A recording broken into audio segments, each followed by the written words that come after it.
bricks as the building components for our houses.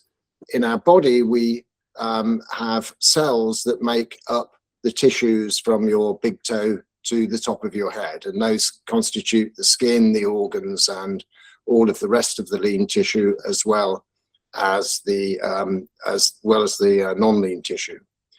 We have 31 trillion cells, and what's remarkable is each one of those cells, when it comes to metabolism, is remarkably similar in its components. And so what we've done is we've created a simplified cell. One of the reasons that Monique and I love cells, and I think this picture just summarizes the beauty of the cell inside. You can see the protein manufacturing zone here. This is the exportation and packaging department here. But today we're going to be concentrating on these fellows, which are the mitochondrial powerhouses within the cell. This is the simplified cell, and I'll talk you through that in a moment. This is an actual brain cell, and you can see inside it there are numerous mitochondria. And high energy using cells have lots and lots of mitochondria.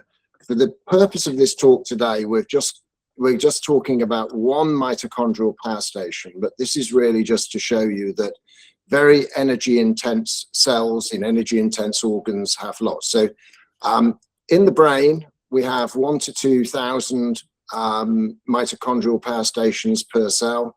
Same in the liver and same in the skeletal muscles. So those are the energy dense tissues.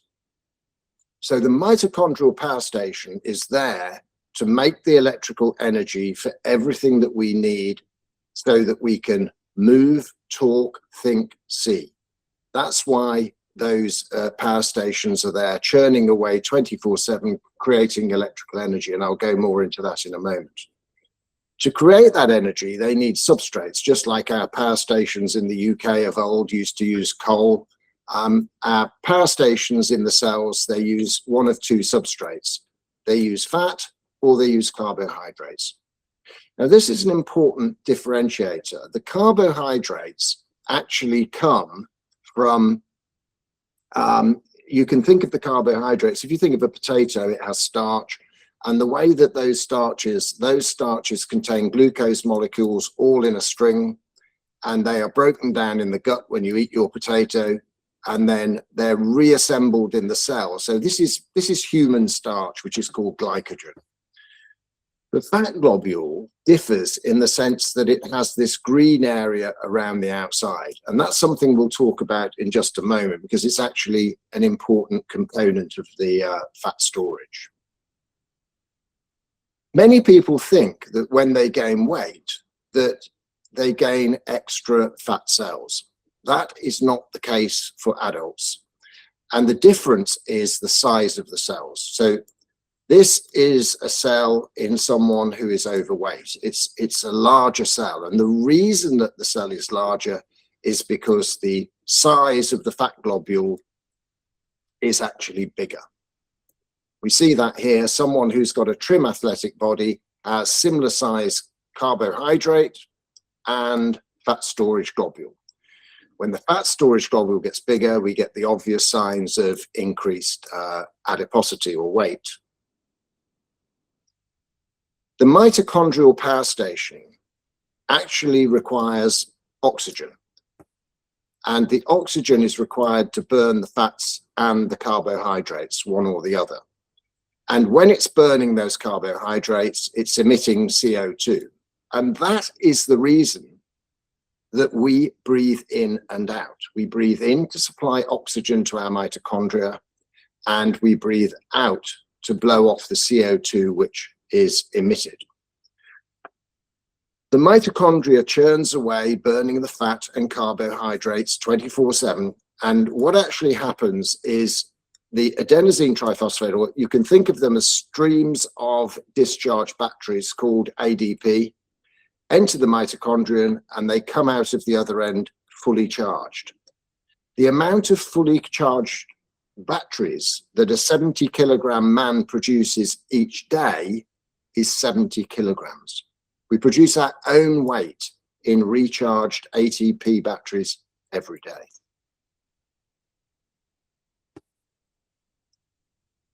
We're now going to concentrate on that fat globule, as I promised a few moments ago. And the first question is, why and how do we get fat into those fat globules to make them larger? Well, firstly, they come from dietary fats. But if we eat dietary fats alone without dietary carbs, most of those dietary fats are actually burned for energy. Okay, so if you eat dietary fats without carbs, they're used for energy. Once you eat dietary fats with dietary carbs, the dietary carbs are used for the necessary energy at any given time. Some of those carbs are converted in the liver to fats, and then the fats are pushed under the influence of insulin into the fat globule. Okay, so it's dietary carbs that cause the insulin to be released at the pancreas, which creates this process that drives both carbohydrates and fats into the fat globule.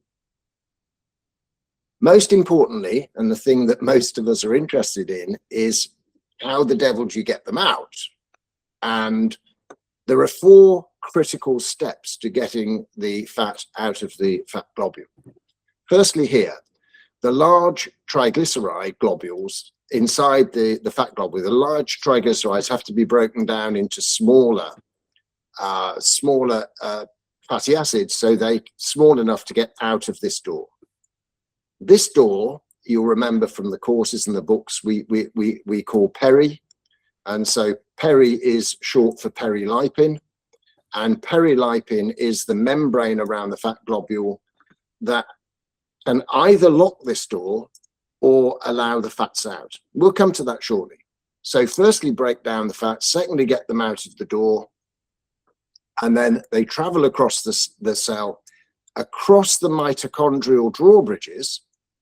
And those are called CPT1. They're a very special fat-specific drawbridge that allows the fat to enter the mitochondrion when it goes down the chain of 5 enzymes to create the recharging electrons for those batteries. So those are the 4 stages that we get that allows fat to exit the fat globule.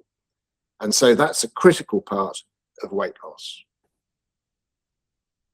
When people are overweight or obese, what happens is there is a failure in this process of actually getting the fat across into the mitochondrion, which, because the fat gets trapped within the fat globule, unable to get out, but still is able to get in. And that's the very typical finding. Fat still entering, but unable to leave. That's the typical finding that we find in obesity. And of course, the carbohydrate burn is going on and driving you to eat more and more refined carbohydrates. What actually causes the blockade of 1, 2, 3, and 4? Well, these are the big 2. When you eat refined carbohydrates or sugar, insulin is released, and insulin is the biggest blocker of fats exiting the fat globule, getting into the mitochondrion and being burned for energy.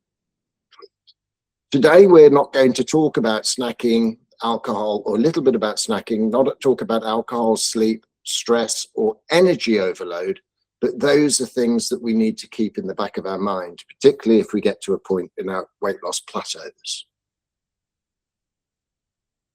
Let's look at the 3 classifications of carbs, just so we make this point absolutely crystal clear. Complex carbs, which are your salads and greens, are fine. They do not stimulate significant insulin release, as I'll show you in a moment. The reason for that is that the glucose molecules are actually surrounded by lots and lots of fiber. So very difficult to digest, very difficult to get them from the bowel across into the bloodstream. So they go down the bowel to feed and nourish your microbiome, your gut bugs. The second group of carbs are the staples. Okay? This is a really important point. It doesn't matter whether the bread's brown or white or the rice is brown or white. These are chains of glucose molecules all linked together and highly digestible. And that's the important thing. So our staples are rice, pasta, potatoes, bread, and cereals. And then we have the carbohydrates with added sugar, both in the form of drinks and in the form of cakes, sweets, chocolate, all of the things that we know have added sugar. A lot of people forget about fruit juices, but they're a really big source of added sugar. Now, this is the really important one. When we eat our complex carbs, this is our blood glucose going up in this direction. So when we, at time 0, and this is 2 hours, when we eat our complex carbs, there's hardly any rise at all in the blood sugar.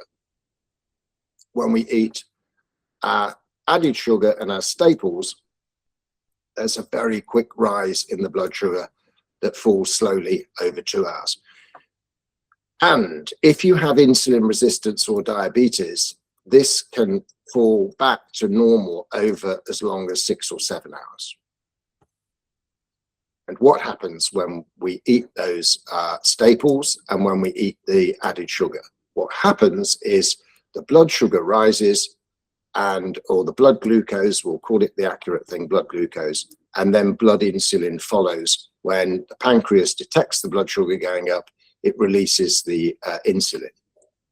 And once again, if you have insulin resistance, the insulin will fall much more slowly. When you consider the blood insulin, if you're eating cereal for breakfast, a biscuit at 10, a cup of tea later with milk, then lunch, all of these moments of snacking actually cause spikes in our insulin. And if you're insulin resistant, it actually doesn't even come back down to 0. So you've got the whole day with raised insulin. Whenever the insulin is raised, the fat is trapped in the fat globule. That's a really, really important point. And I want to just make that point even more clear. This again is increasing blood insulin on both of these charts. This is a snacking chart at the top, and you can see that the insulin is raised all day long. Big problem, because your fat is trapped all day long. And compare that with intermittent fasting, where we're on an OMAD regime, which is 1 meal a day. A lot of people alternate that with other regimes, and that's great. But look at the advantage. You've got flat insulin all day long. You have your meal, the insulin comes back down, and then the insulin is down through the night when you're sleeping. And so all of this is an opportunity for fat to escape the fat globule. So you've heard enough from me. That's an opener. And what we're going to do now is we're going to ask Monique to tell us how to put those 4 crosses into the trash can.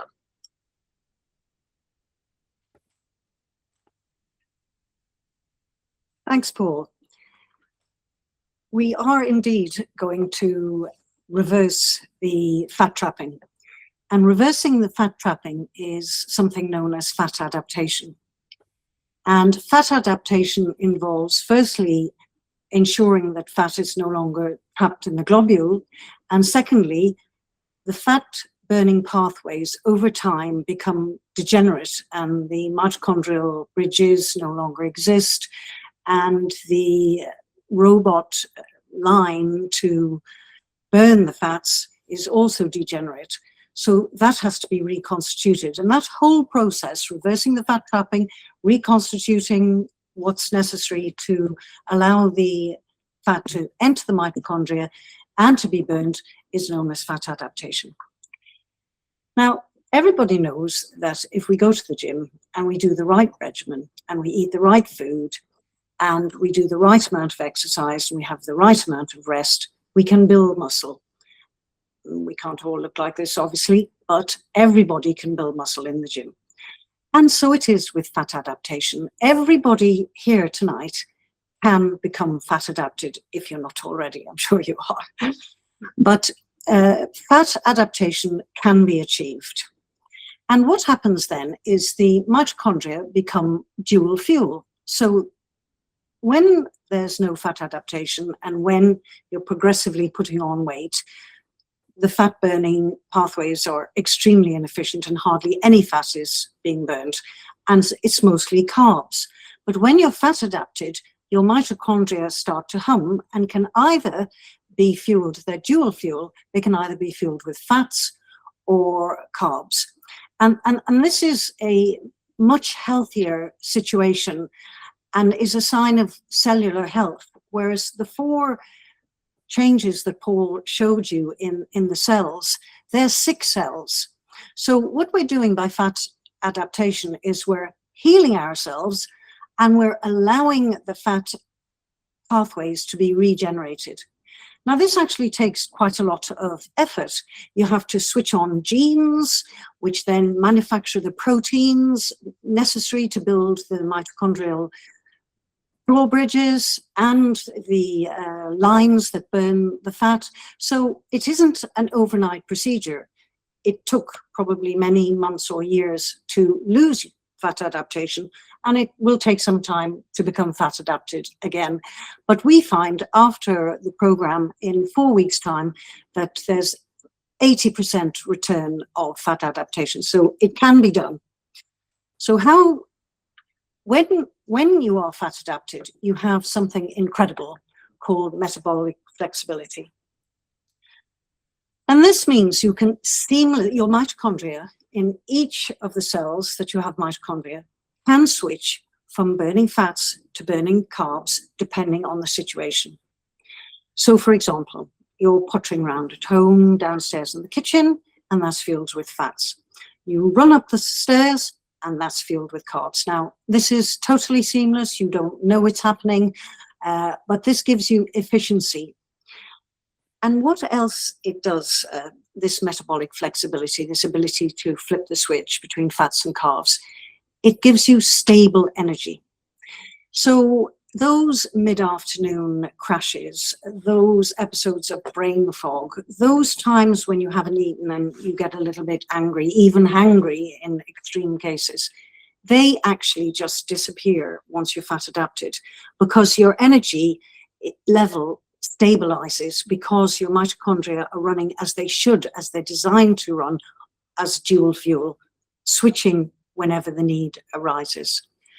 And what you've created there, once you're fat adapted and once your mitochondria can burn fat and carbs, is should the need arise, your mitochondria can use the fat not just from your food, but can use it from your own fat. And when you use fat to supply you with energy, you lose fat. When you lose fat, you lose weight. So fat adaptation is a key part of weight loss. And how do we achieve this? Well, in our plan, we use a low carb, high fat diet as a springboard to fat adaptation. And the theory of this is that the body is extremely adaptable. And I've said to you that you can regenerate your pathways. So when you reduce the carbs and you feed your body high fat, it says, hang on a second, I haven't got enough food. Actually, I'll use the fat from the food. And rather than what you have been doing, sending it to the fat stores, it uses fat from the food. And then the pathways regenerate. And then after 4 weeks, they're humming. And you no longer need fat from food. You can skip a meal and you have your own snack bar, your own biscuit bar, whatever. But you don't need to fuel. And that's the beauty of metabolic flexibility and being fat adapted. It's the best kind of metabolism to have. So we have a high fat diet here. Let's look at what this diet involves. high-fat diet you would eat cheeses, the low-carb cheeses, meat, lamb, pork, fish, oily fish, chicken, cream, high-fat yogurt, olive oil, seeds, nuts, and butter. And these fats are all healthy fats and will contain many micronutrients that you need and are part of the low-carb, high-fat diet. Let's go now and look at the carbs that you're going to eat as part of this diet. And firstly, these are the ones that you can eat with impunity. As Paul described to you, they're the complex carbs. The sugar in these, the glucose, is bound to the fiber, so you absorb very little of the fiber from these foods. And we're talking about runner beans, green beans, broccoli, cauliflower, cabbage, cucumbers, asparagus, along with your spices, your herbs, mushrooms as well. And these are then combined with your high fat, and that's the mainstay of your diet. We'll come to that later. We'll look at some plates. But let's look at the other carbs and see what it would do, why really Paul has explained to you, but let's just go back again and just consider again. These are your staples, 5 staples: rice, potato, pasta, bread, and cereals. And as Paul says, the small amount of fiber that they can be complexed with is insignificant to reduce the massive blood sugar spike that you get when you eat these. And with a blood sugar spike comes an insulin spike. And with an insulin spike, your fat is trapped in the fat globule. With insulin circulating, fat is only going one way, it's going to your fat stores. It's not called the fat storage hormone for nothing, insulin. So there we've got the staples. Now we come to the Voldemort of carbohydrates, which is sugary carbs. Okay, we all recognize sugar in sugar lumps, but what's happened in modern life is that sugar is ubiquitously hidden in foods that you wouldn't even expect to find sugar in. So the bread in some fast food outlets has such a high sugar content that it can be classified as cake. It's ubiquitous in sauces. Obviously, we recognize it easily in biscuits and chocolate. And Paul's already spoken to you about fruit juices. People think because there's some vitamin C in fruit juices that they're very healthy. They are actually a sugar bomb. And you have, with these sugary carbs, you have all the issues you have with the staples, plus you have an additional molecule called fructose. And here's the rub, because fructose is toxic to the liver. So the liver downs all tools doing anything else, and it detoxifies the fructose. But if you eat fructose continuously and in excess, then the fructose will cause insulin resistance. Now, what that means is that for every sugar lump, you need perhaps double the insulin, and it stays for twice the time. So you can imagine how much fat trapping and direction of nutrients to the fat stores is happening. And that's a reason for obesity. And really, these foods here are very much implicated, particularly the sugary carbs, in the recent obesity epidemic. Now, the practicality of eating this.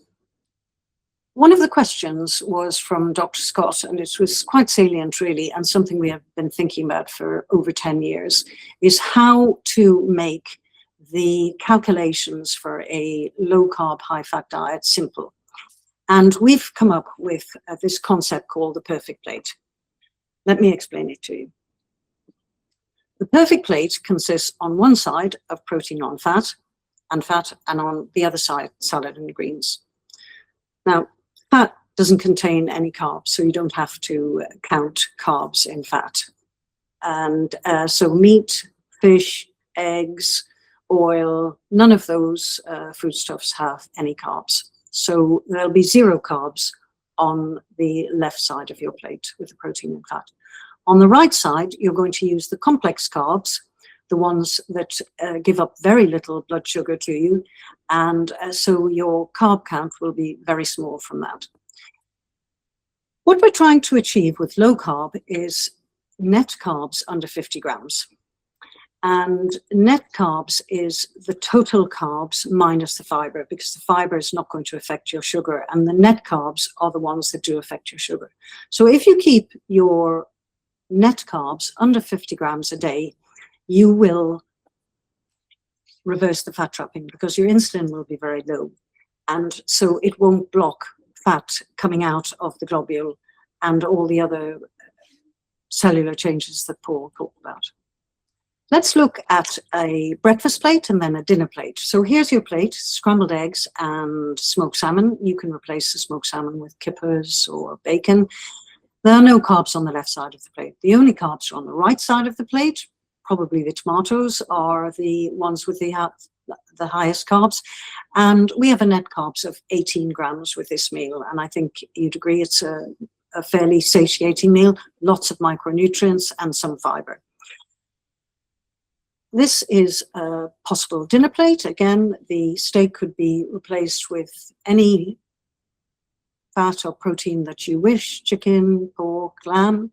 And your vegetables are the only source of carbs on this plate: the ratatouille and the green beans, and there is a net carb count of 18 grams. So those two meals will give you 36 grams of carbs, which is well under the 50 grams of net carbs that you're looking for. And I hope that you'll see that you can eat nutritious food, that you're not hungry after this, and this will allow you to become fat adapted because your insulin is low. Once you're fat adapted, we have 4 weeks in the plan to concentrate on fat adaptation. And once you're fat adapted, we have up till now been giving you, you've been taking fat from your food and using fat for energy. But now you can skip a meal and use your own fat for energy. And this is the realms of intermittent fasting. And now this is when really you lose weight, because as you use your own fat to fuel, you lose weight. And the longer the fast and the more fasting that you do, the larger the weight loss. And over weeks 8 to 12, we introduce gradually more fasts and longer fasts, and that promotes weight loss. Now, it's very important to recognize that because you're fat adapted, you can do this. If you're not fat adapted, fasting is a terrible experience. So the key is to be patient with the plan. Do the low carb, high fat part, it's very important, and then introduce the intermittent fasting. And then intermittent fasting can become part of your life, because fasting is a very healthy practice. So we've looked at the cellular defects that occur with obesity. We've looked at how to reverse them with the low carb, high fat. And now we're going to go to the questions. Apparently so. Yes. Thank you for that, Monique.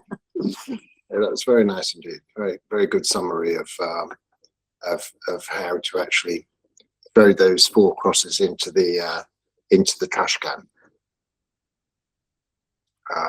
I'm going to just come there and well, just there. I'm just going to go here now. Great. Well, I hope that was a useful presentation. And what we've got now is we had quite a lot of very considered questions, and with some amazing learning opportunities for people. So what we've done is we've grouped a few of those together. And if I may, Monique, I'm going to start with you. Yes. I think that's only fair. Monique, I've got a question from Vicky, who asks, is your approach just keto in disguise? Vicky, that's a really good question. And to be clear, we use a high-fat, low-carb diet, and this is a keto approach. But we're using it as a springboard to fat adaptation. We're using it so that we can, once fat adapted, then introduce intermittent fasting. the keto diet is not a destination, but part of the process. And once we're fat adapted and once we're able to fast, weight loss follows. But then we look at other drivers of fat trapping, from sleep to gut bugs to exercise. So our approach does use a keto diet, but as I say, not a destination, part of the process. So it's not keto in disguise, it is keto, but it's a structured journey using keto that goes much further. Now, Paul, I wonder, would you I promise I'll try my best. Give us your opinion.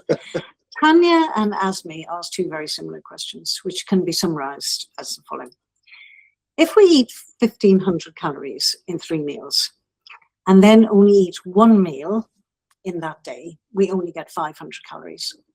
And the questions about this are, firstly, will eating very few calories harm us? Secondly, isn't this just calorie reduction? And thirdly, from Asmi, which is better, calorie counting or food optimization? Okay, they're just such important questions, and let me just consider these one by one.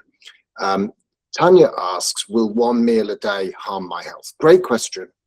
And I think that anyone who's done any degree of fasting has always asked themselves or their partner that question. Is this going to be safe? So let's look at this from the point of view of macros and micronutrients, micronutrients being our vitamins and our minerals. Firstly, micronutrients.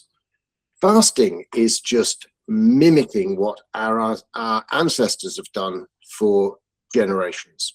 So alternating between no meals a day and 1 meal a day and 2 meals a day is entirely natural, and it provides all the micronutrients necessary for optimal health.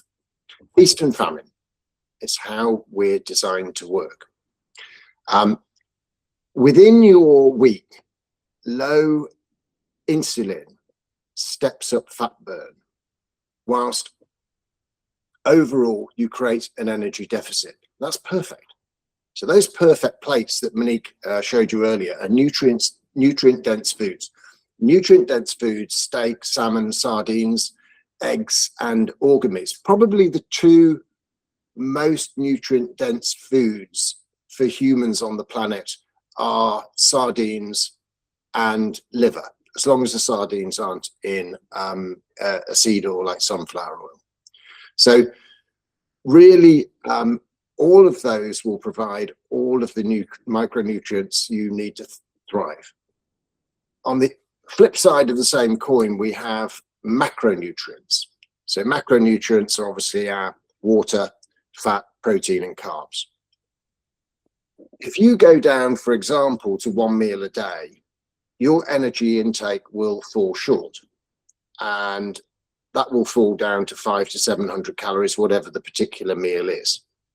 And that's exactly what we want, because we want your body to learn that its food, in other words, its energy supply, doesn't just come from eating. Instead, it learns to feed off your fat stores. And that's how the plan gets you to shed the pounds. On 1 meal a day, insulin is low. If you remember that graph that I showed you, 22 hours per day, the insulin is right down. So fat burn is switched on, fat storage is switched off. So 1 meal is 500 to 700 calories. If you require 1,400 calories, or like me, 1,950 calories a day, then you're going to fall short from what you're eating. But remember, I've got 135,000 calories of fat stored, and that's the average for a human being. So,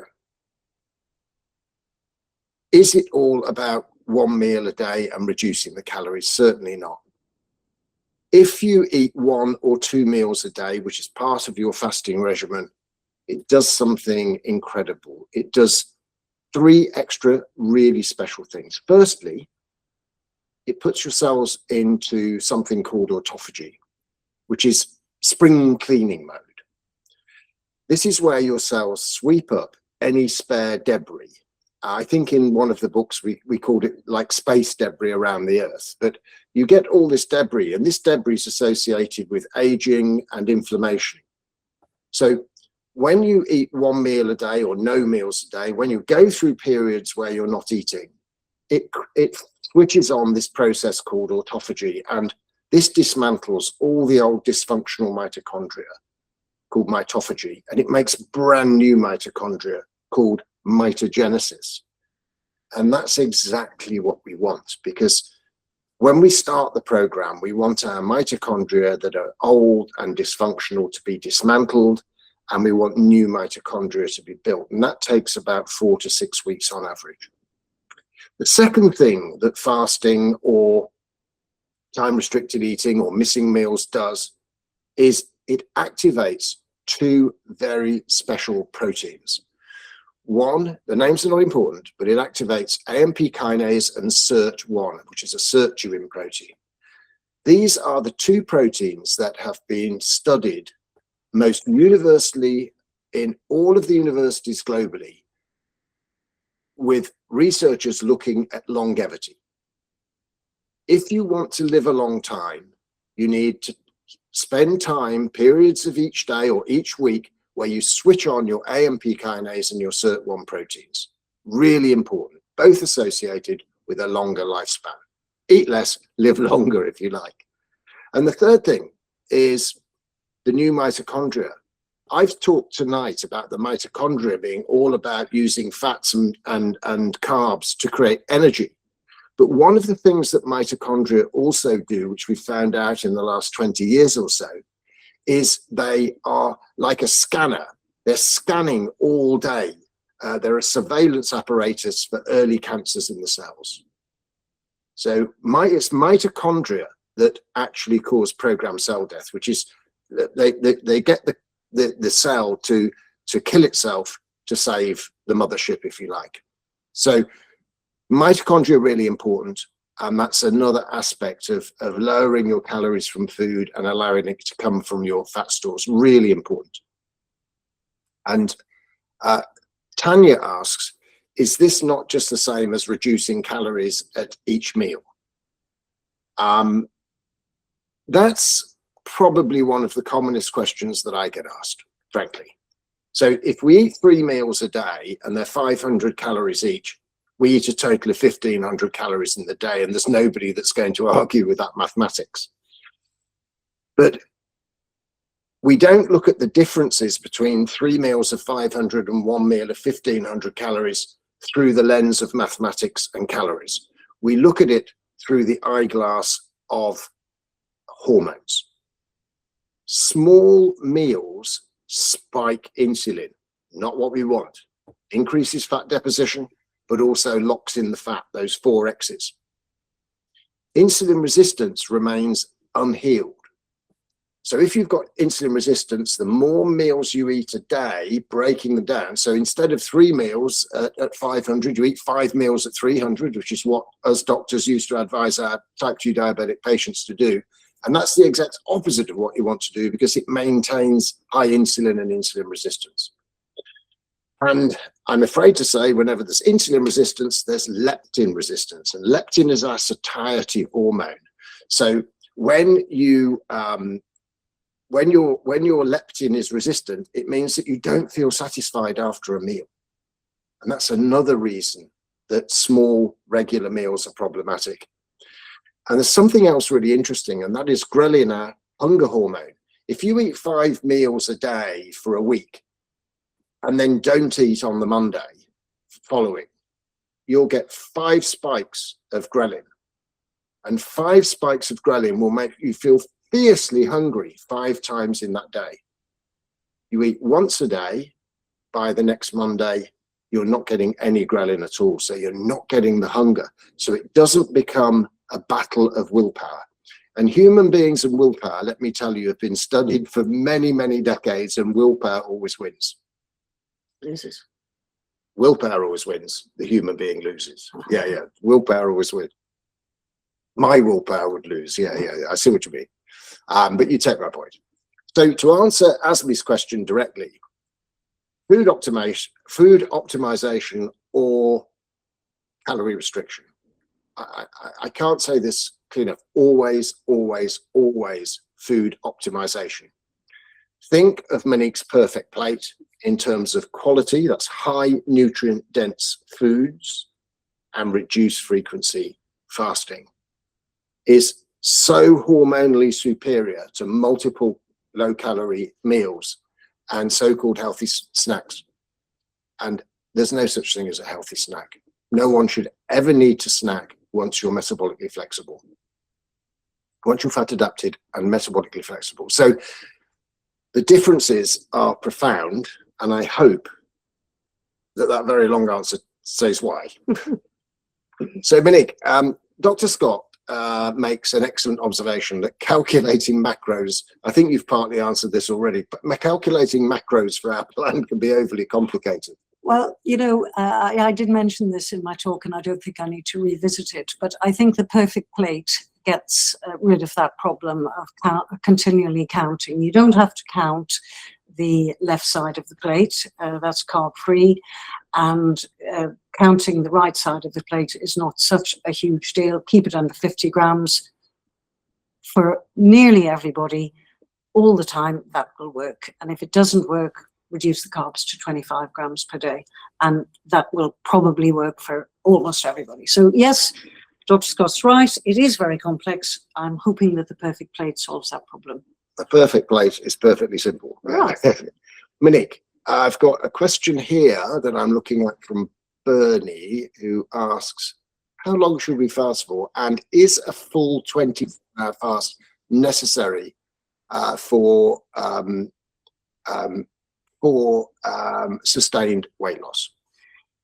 That's a really important question, and you don't have to do extreme fasting to reach your weight loss targets. We've been very didactic in our plan, just to give you something to hang your hat on. We've introduced the fasting very, very slowly. For the first 8 weeks, we spend the first 8 weeks reducing 3 meals. Firstly, stop snacking, reduce 3 meals to 2, and that takes 8 weeks. So it's a very slow progress. And then because you're very well fat adapted, you can skip meals quite easily. And we have got a program to suggest a way of doing it. But if you wanted to be kinder to you, you know, if you didn't want to fast quite as much as that, then don't do the long fast, make it shorter, and then extend the program for another 4 weeks. There's nothing wrong with that. It doesn't, look, everybody's different and different things suit different people. So tailor the fasting to suit your needs. Paul, Kim asked, and this is very important, I think. I'm sorry, I'm butting in there with your reply, but should we take a walk before or after a meal? Before or after? Am I allowed to say both? Yes, you can say both, and we'll move on. And because it reduces your blood sugar spike after the meal. Absolutely. And before? So before, I'll let you into a secret, as long as you don't tell anyone outside this room. You won't tell anyone outside this room, will you? I'll let you into a secret. If I meet my chummies from the rugby club for a few beers, I actually go for a 5K run before I go, because what we know is that the beer contains a sugar called maltose, which is 2 glucose molecules. Very boring for a lot of people, I know, but actually what you do by having a period of fasting, you make your liver into a sponge for glucose, whether it comes from staples or beer. And some people, by the way, they actually add beer to the list of 5 staples. But that's what I do. And the reason for that is you make your liver into a sponge for the glucose, you make your muscles into a sponge for the glucose by going for the run. And afterwards, there is a normal requirement to have insulin secreted by the pancreas to get the glucose from the blood stored into the liver and into the muscles. Slightly different processes between the two. But if in the first quarter of an hour, and it lasts for a full 2 hours, but the first quarter of an hour after you exercise, you get very, very open channels to get the glucose out of the blood without the need for insulin. And that's really, really important. So that's before.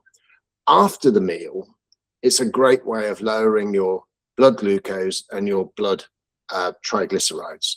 So if I had to choose between them, I'd say depends. If I'm not going to meet my chummies, I do it afterwards, and we often do that when we walk the dogs. And if I'm meeting my chummies, I do it before. So it's a diplomatic answer. Okay. I think this could be one for you, Paul. And I see Janet there. This is Janet's question, and John also asked the same question. So weight loss is stalling.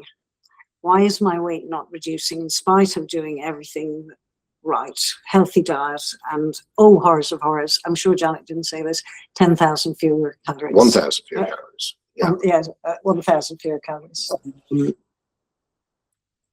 First of all, don't be surprised, don't be worried. The plan hasn't stopped working. This is incredibly, incredibly common as you get to the 10, 12, 14-week point, because your body's just adapting. Your body's becoming a bit more efficient, and so progress can slow, or it can actually pause for a while. What we're concerned about is what's happening at the cellular level, under the bonnet, if you like. Your improvements in insulin sensitivity, improvement in mitochondrial function, reduction in visceral fat, fat adaptation and metabolic flexibility, as Monique described them. They don't always show every week on the scales, but that's what you're driving. You're driving to make those cells and your hormonal systems healthy. And the real key is not to panic or push further. Instead, what we've recommended to people over the years is just make some small adjustments. Okay, what would you do? Introduce some resistance training. Walk before or after the meals, which we've just talked about. You could even take up jogging or intermittent jogging and running, or get back to your jogging, and up your protein at the same time. So you're supporting that that increase in exercise and increase in muscle requirements for protein. And change your meal timings around a bit. If you're using breakfast and lunch, use lunch and supper, or the other way around. That can make the difference at that time. But this is the big one. Look for calorie creep. Okay, there are calorie dense foods that slip in under the door, and these are extra virgin olive oil or other cooking oils. If you're cooking in oils, these are extremely calorie dense. Nuts are calorie dense. Nut butters, mayonnaise, alcohol, soda drinks, fruit juices like OJ, salad dressings, cheeses, butter, and of course the sauces that are so common in the American or Western pattern diet. Really be careful that those don't start to slip back in. And also, don't forget the OTHERs, the others. Remember to look after your circadian rhythm. Remember to look after your sleep. All really, really important. And try and keep your stress down, because that stress is a fat depositor. And hydration? Keep your hydration up, because we don't want to have vasopressin released from the pituitary gland, because that's also a very powerful, I use proper English now, proper layer down of visceral fat. So, and another tip is just try, if you're eating 2 meals a day or 3 meals a day, just try separating your fats and proteins into one meal. Then the next meal, just have your complex carbs, excuse me. And that can also just jumpstart the weight loss again. So I guess the tip really is just think metabolic health, metabolic health, metabolic health. As long as your cells are getting healthy, your weight will follow. So I hope that answers that one. And This is one that comes up quite a lot, Monique. It's a question here from Jackie. Is there, Jackie's asking, are there alternatives to water? Dr. Jackie, there absolutely are. If you don't want to drink plain water and you don't enjoy it, it's not going to help just trying. So it is very important to stay hydrated, and you do need 2.5 to 3 liters a day. So somehow or other, we have to get something for you that suits. So these are really the alternatives. Fizzy water is a very good alternative. I would hasten to add that there's some recent work about damaging forever chemicals from fizzy water in plastic bottles. So if you go to fizzy water, make sure it's in a glass bottle. Black tea and black coffee, again, there's a little rider for that. Don't drink those. If you drink those after 12 o'clock in the day, make sure they're decaffeinated, because caffeine will ruin your sleep. No point in robbing Peter to pay Paul, really, there. And herbal teas are another good option.